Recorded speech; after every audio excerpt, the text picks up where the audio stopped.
تمام دوستوں کو مہر علی کی طرف سے السلام علیکم۔ آپ دیکھ رہے ہیں قدیم داستان یوٹیوب چینل۔ آج کی ہماری ویڈیو دریائے سندھ پر ہے۔ پاکستان کی 77 سال بعد اب آ کر بجلی کی زیادہ سے زیادہ ضرورت 31,000 میگا واٹ تک پہنچی ہے، جبکہ واپڈا نے آج سے 60 سال پہلے ہی اکیلے دریائے سندھ سے 42,000 میگا واٹ بجلی پیدا کرنے کے منصوبوں کا خاکہ بنا لیا تھا، لیکن اقتداریہ نے کسی دور میں اس کو اہمیت نہیں دی۔ کسی بھی دریا کے پانی سے بجلی بنانے کے لیے 3-4 چیزوں کا ہونا ضروری ہے: پانی کا مسلسل بہاؤ، ہیڈ یا ڈھلوان، نیشنل گرڈ سے قربت اور ڈیمانڈ یا کھپت۔ دریائے سندھ ان چاروں چیزوں کے لحاظ سے آئیڈیل ہے، جس پر صرف 15 جگہوں پر ہائیڈرو پاور سٹیشن بنا کر ملکی ضرورت کی تمام بجلی پانی سے پیدا کی جا سکتی ہے، جو کہ انتہائی سستی اور ماحول دوست ہوگی۔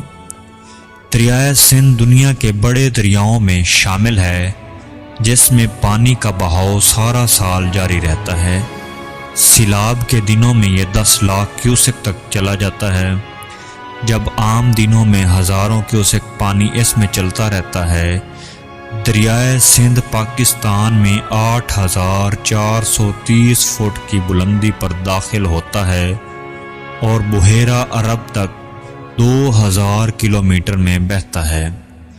دریا کی پہلی 500 کلومیٹر کی لمبائی میں 7,000 فٹ سے زیادہ کی گہرائی یا ڈھلوان آتی ہے، جو کہ ہائیڈرو پاور بنانے کے لیے آئیڈیل ہے۔ شاہراہ قراقرم دریا کے ساتھ ساتھ چلتی ہے اور اس کے کسی بھی حصے تک تعمیراتی کام کے لیے رسائی دیتی ہے، جبکہ نیشنل گرڈ اس بجلی کو تمام ڈیمانڈ سینٹرز تک رسائی دیتا ہے۔ میں آپ کو ان 15 مقامات کی فہرست بتاتا ہوں جہاں واپڈا نے دریائے سندھ پر ہائیڈرو پاور سٹیشن لگانے کے منصوبوں کے خاکے نصف صدی سے پہلے ہی بنا رکھے ہیں، جن میں سے کچھ پہلے ہی بن چکے ہیں، کچھ پر سست رفتاری سے کام جاری ہے اور کچھ ابھی فائلوں میں پڑے سڑ رہے ہیں۔ Number 1، Shah Kot 640 megawatt. Number 2، Skardu 1200 megawatt. Number 3، Tungas 2200 megawatt. Number 4، Yulbo 2800 megawatt.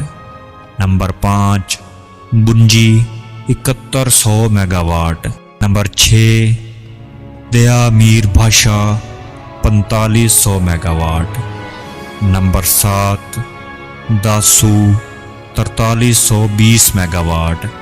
Number 8، Pattan 2400 megawatt. Number 9، Thakot 4673 megawatt. Number 10، Tarbela اور Ghazi Barotha 7748 megawatt. Number 11، Akhori 600 megawatt. Number 12، Kala Bagh 3600 mega what. Number 13، جناب بیراج 96 میگا واٹ۔ نمبر 14، چشمہ barrage 184 mega what. Number 15 پہ آتا ہے Taunsa barrage 135 mega what.